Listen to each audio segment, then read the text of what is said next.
Welcome back to the HubScale podcast, the podcast where we get into the minds of cybersecurity leaders, investors, and founders. Today we have a very special guest, Yoni Shohet. Yoni is the co-founder and CEO of Valence Security. Yoni, welcome to the HubScale podcast. Thank you very much for having me. No problem. And for those listeners who don't know who Yoni Shohet is, would you like to give an introduction into your background and who you are? Yeah, so my name is Yoni. I'm one of the co-founders and the CEO of Valence. Valence is the second cybersecurity startup I've started. Previously, I started a company called SCADAfence that was recently acquired by Honeywell, focused on industrial IoT cybersecurity. And beforehand, I served for several years in the Israeli intelligence forces and various cyber positions. And beforehand, I started my career quite early when I started my bachelor's in math when I was 16 during high school and finished it before the mandatory Israeli service year. Yeah, amazing. And just out of interest, Yoni, because I know the founder world is or the founder life is a little bit of a roller coaster. What was it that actually led you to wanting to become a founder and an owner of a cybersecurity business?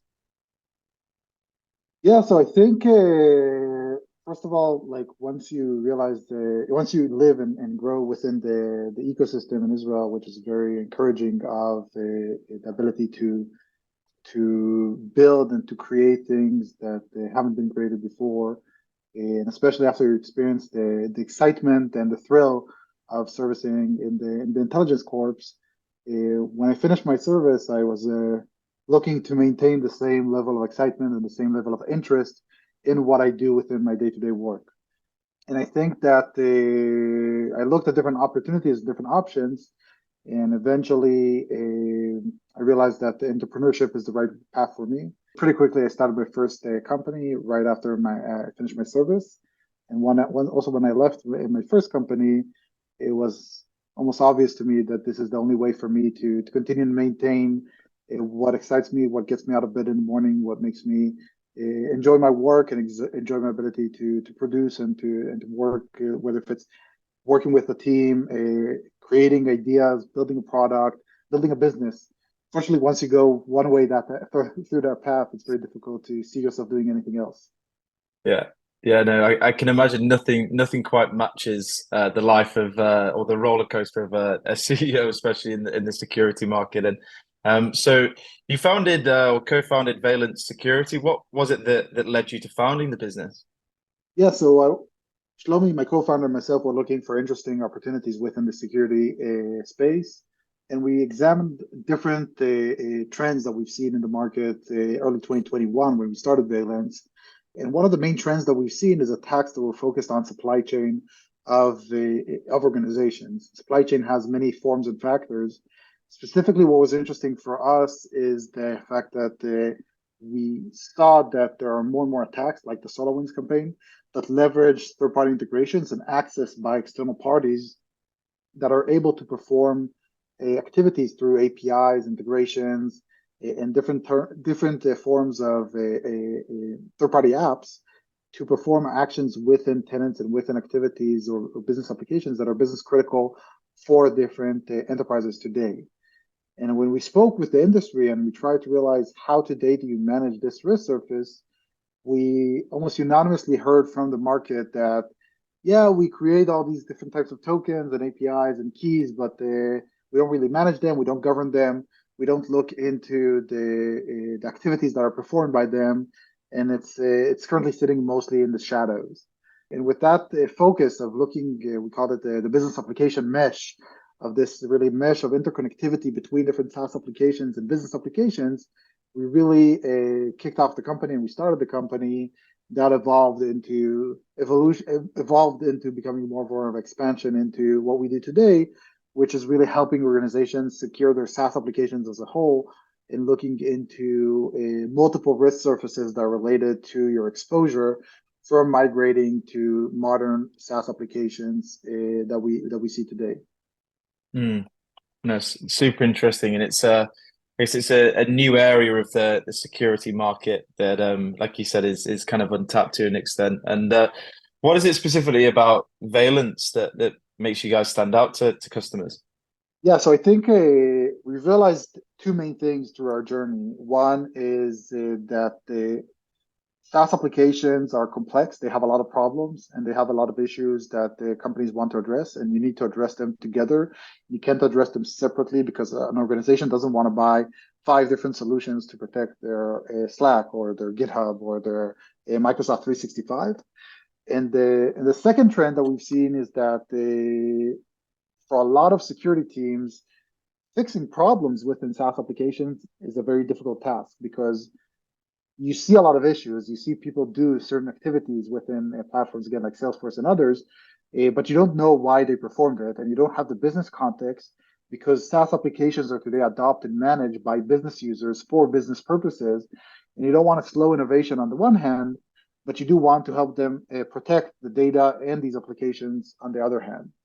So the differentiation for Valence is being able to provide both the depth and breadth that is required to cover core SaaS applications and the different use cases within them. So identities, data, integrations, misconfigurations, and others.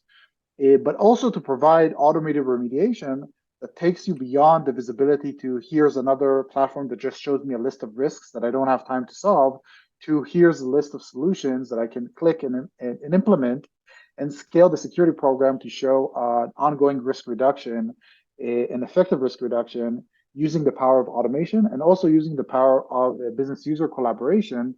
And basically, we flip some of the remediation workflows to work with the business users on that type of action, those types of actions. So for example, if I have, let's say, somebody connected Calendly and granted it access to their Microsoft 365, we can ask the business user, hey, we've noticed you create this high privilege integration. It has these scopes to read and write all your calendar invites. Was this the intention and what was the business purpose for it? In order for you in order for the security team to better understand what is the required next step and whether or not they should either vet or revoke these new risks that were introduced. Mm. And I know the SaaS security market is, like I said, a relatively new area within the cybersecurity space. Where do you see the SaaS security market going over the next 3 to 5 years? I think over the past 2 to 3 years, or maybe even the past 5 years, we saw a lot of focus on production related security issues. So a lot of security teams were focused on the revenue generating software and components that exist today within their environment. And this allowed them to really to protect their core infrastructure, so cloud infrastructure, application security, product security, and this really helped them to reduce that risk surface. And now, what a lot of companies are realizing is that SaaS is a very easy entry point into these worlds as well.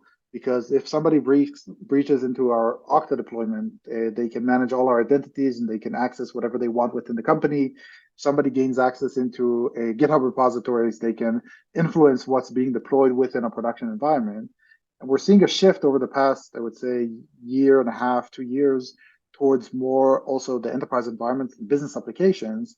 And I assume this trend is going to continue and grow because if the COVID work from home trend taught us something is that businesses are going to run fast, they're going to be productive, and they're going to innovate with or without the security together with them. And security needs to adopt to that mindset to make sure that they have the proper controls to work together with the business users as the adoption of SaaS and cloud is scaling. Mm. And obviously, building out a new category within the security space, what does it take to actually build out a new category for those founders, investors, CEOs that are listening today? So I think mostly what's required, like you're asking what is the mostly required in order to build a category and what's the efforts that are required for that? Exactly, yes. So I think mostly what's required in order to better understand what is the right category and making sure that you become a leader within it is first of all to make sure that you have the right combination between listening to the customers and making sure that you understand what is the customer actually trying to achieve. Because I think especially for technical founders, there's a lot of cases where you go after your passion, which could be tech or it could be certain like a cool new shiny technology capability, but it doesn't precisely align with what customers are trying to achieve, what customers are trying to solve, and therefore it may be that you're trying to enforce a category or a solution rather than solving a problem.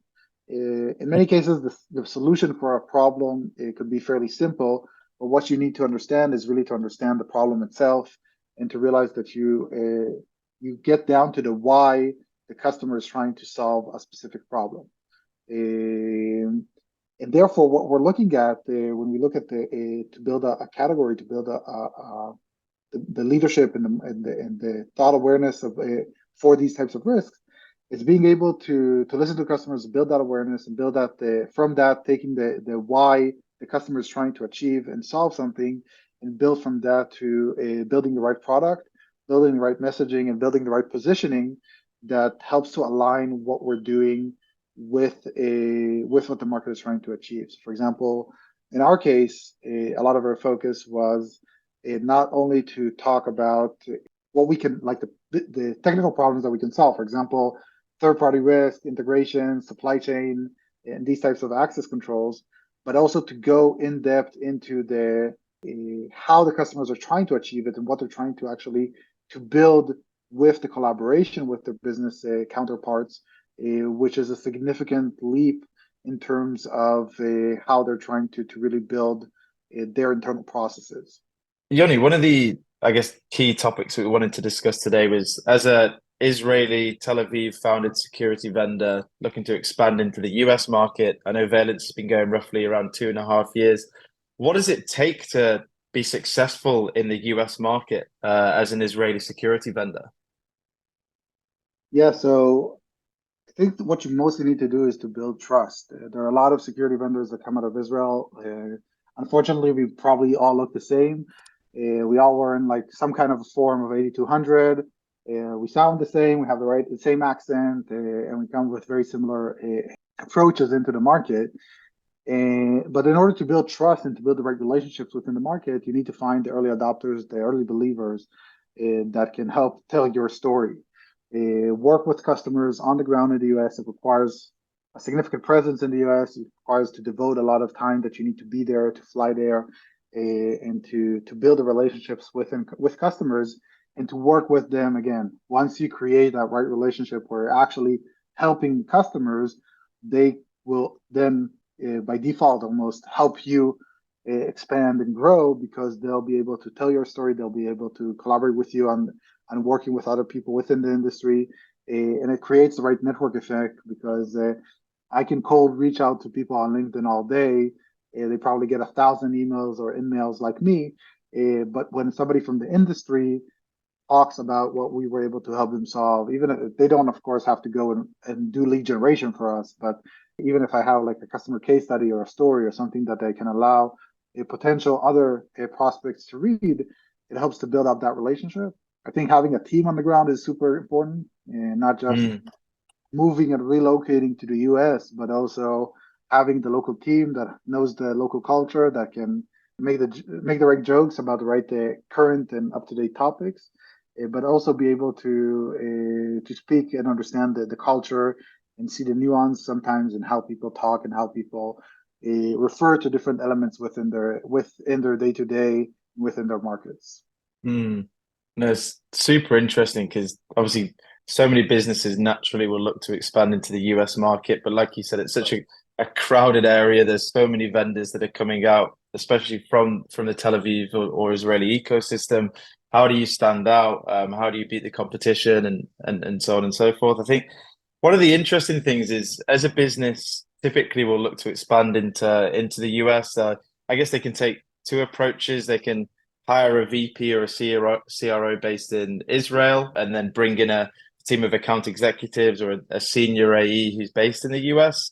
Or alternatively, we'll look to hire a senior leader based in the US that will continue to build a team of account executives and go to market underneath. From your perspective, Yoni, how important is that relationship between the CEO and the VP of sales or the CRO? I think for them to be successful, they'll have to be almost as partners for the founders, because like I don't envy them to work with a founder that has an idea and has a vision and they want to build something, and then comes this professional that needs to help take that and make it into a business and make it to something that scales. it's a challenge because you need to really to work closely to better understand what's important, what's not important, what is the feedback. It's also a very fast-paced environment, and I think for certain areas it makes sense to go directly with the VP and help them build. In others, it may work better to have more of individual contributors that work directly with the founders that focus more on the execution and help to build the actual day-to-day and less on strategic elements, because it really depends on the stage and the right timing for each company. But it's not always the right path to go and build it top down. Sometimes it's better to build it bottom up, just given the nature of certain activities that you want to perform. For example, like for us, what I think worked better is to build top down, for example, the marketing organization, and have somebody lead it and build the team under him, versus the sales to build it more bottoms up, and help us build the initial 0 to 1 process and activities directly with the founders, because founders are going to be the best sellers, maybe forever, but definitely at the beginning, and to cut that unnecessary maybe bureaucratic procedures that can be built when you bring a VP too early. Definitely, because we come across so many businesses that will be looking to make that first boots on the ground hire within the US. And when you are looking for a VP or a CRO, to have them hold all of those responsibilities, if they've been leading a team of 20, 30 beforehand, it can be a little bit of a culture shock, and it can be very difficult. It's super interesting. And just out of interest, I know, like we said, SaaS security, relatively new area within the cybersecurity ecosystem. How do you decide on a go-to-market strategy for a new category within cybersecurity? So I think cybersecurity go-to-market is not that complex in terms of the possibilities that you have. Usually a lot of it is driven from specific decision makers, whether if it's from the CISO or from other titles that take ownership and responsibility of it. Mostly you don't see effective creative go-to-markets that actually work within security. Sometimes they're like outliers, obviously. And obviously, once you mature, you can also go into the channel play and build something that scales, whether if it's through technical or strategic or business resellers and channels. But I think at the beginning, it's very important to make sure that you create that direct interaction, even if it's not to create that sale, but to make sure that there's a direct interaction between the team that is building the product. Probably starts with the founders, but very quickly it needs to become the product and the engineering team and the customers that are using the platform. So you build the right initial offering, and then once the offering is mature enough and you have a good understanding of how you can replicate it in a good enough way, you can look into different options, whether if it's going bottom up, which again could be very challenging, especially like for example for us, we need to have an administrator within a business critical SaaS application to consent to what we're doing. So it's very difficult for somebody to just authorize it. It's not like Slack or more of the popular, I would say, bottom-up plays and product-led plays that we've seen in the market. But eventually, once you get to that maturity where you've realized, okay, I understand what I'm selling, how I'm selling, what's the process, how it looks like, then you can start thinking about how do you take it to the next level of growth, and how do you take it to more of the strategic partners, the resellers, the channels that eventually help to scale it. Because if we spoke about trust earlier, so they have the trust of a lot of customers, and if you gain their trust and you get the right transitive trust that allows you to scale the business with the right maybe effort and a process from your side. And we, for example, just recently hired a director of strategic alliances to really help us take the next level of how we partner with the companies within the industry. That's super interesting. It's going to be an interesting journey for Valence across the North American market as well. And I guess just to rewind a little bit, Yoni, going back to 2014, out of the military, looking to start or found a business, Scar Defense, which obviously congratulations on the Honeywell acquisition as well. What is it what you expected?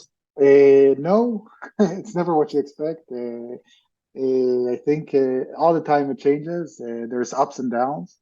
It's a real roller coaster. There are times where you think, wow, I'm at the top of the world. There's times where you think, oh, I can't believe, like, how do I even start the day, or how do I get to tomorrow? and I think it's very extreme, the ups and downs. But I think part of the thrill, part of what I enjoy is that I don't know what to expect. Like, I don't know what tomorrow will look like. I don't know what I'll do in 2 months specifically. And thinking about that and working on that is part of the thrill and part of the what makes me live through this type of lifestyle and this type of work style. So for me, it's an excitement. It's a big plus for it rather than anything else. I think that even if you think about it from a business perspective, like what Valence does today is not what we exactly planned to do 2 years ago, and everything needs to constantly evolve. And there are no real good plans. Like for a startup, sometimes making a yearly plan for sure is too difficult. A quarterly, maybe a very long stretch, or maybe sometimes a month or a week could be even a stretch because there are a lot of unknowns, and every day there's like you sometimes feel like somebody's all the time throwing balls at you, and you need to kind of catch them and to make right decisions based on the information that you disclose, which includes a lot of uncertainty. Mm. I think you make a really good point there. It's all around evolving, isn't it? That you can't have a plan and think, right, for the next year, 2 years, we're sticking to this and this is where the business is going to be. You constantly have to be evolving to the needs of the customers, to the conditions of the market. Truly a role that each day is completely different. And I'm sure each week you'll reflect back and think, what has just happened? So it's yeah, super interesting. And what would you say are the biggest challenges that you faced as a founder? So I think the biggest challenges is being able to focus on what matters the most. There's a lot of things that need to be done, but not a lot of things that you can do and you have time to do. And you need to all the time decide mostly what not to do, which requires a lot of constant thinking, constant decision making. I always joke that probably like 90% of the decisions I eventually make, I have to make mistakes because I don't have enough data. But it's fine because we need to make decisions, measure, and plan and execute accordingly. And I think that combined with that, eventually that emotional roller coaster are two things that is important. I think mostly to ensure that you have the proper partners around you, whether if you're co-founder, your advisors, your spouse at home, that helps you go through these processes and make sure that eventually you enjoy the ride and you make decisions that you can back them and you can manage them and leverage them on an ongoing basis. So as long as you're enjoying it and you're taking ownership of what you're doing and you're pulling it through, then you're usually okay with I would say the also the negative sides. Mm. Yeah. Yeah, we recently recorded a podcast with Ohad Finkelstein, who's the first investor into Teammate, and one of the big things that he was talking about was being able to deal with vertigo and being able to stand on the line, look down 1,000 yards, and be comfortable within that situation. And I think that's definitely a skill that's learned and a characteristic that's developed over time as a CEO.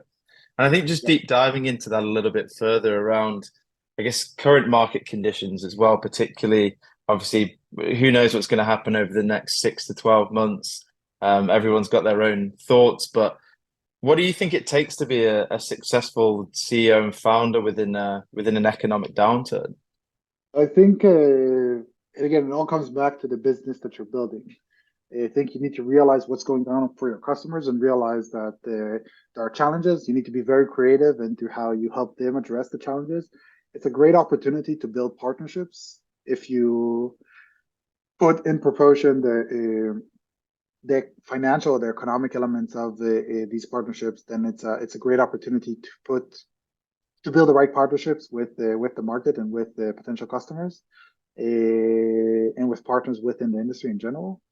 So I think smart entrepreneurs know how to be patient, to build properly, not to rush into expenses and not to rush into unnecessary spend within the market, and to always measure and make sure that they're honest with themselves of should I be expanding X? Should I be spending more on Y? Should I be building now this feature or that feature, or this capability, that capability? So you can always make sure that you align your business goals and your actual achievements and milestones with the trajectory of the business and how you continuously build the business moving forward. Yeah. Amazing. Well, I'm conscious that we're running out of time here, but it's been super interesting going through Valence, the SaaS security market, your entrepreneurial journey. I guess just to finish up and ask the final question that we ask every guest who comes onto the podcast, if you could go back to 2014, left the military, about to find Scar Defense, what advice would you give to Yoni?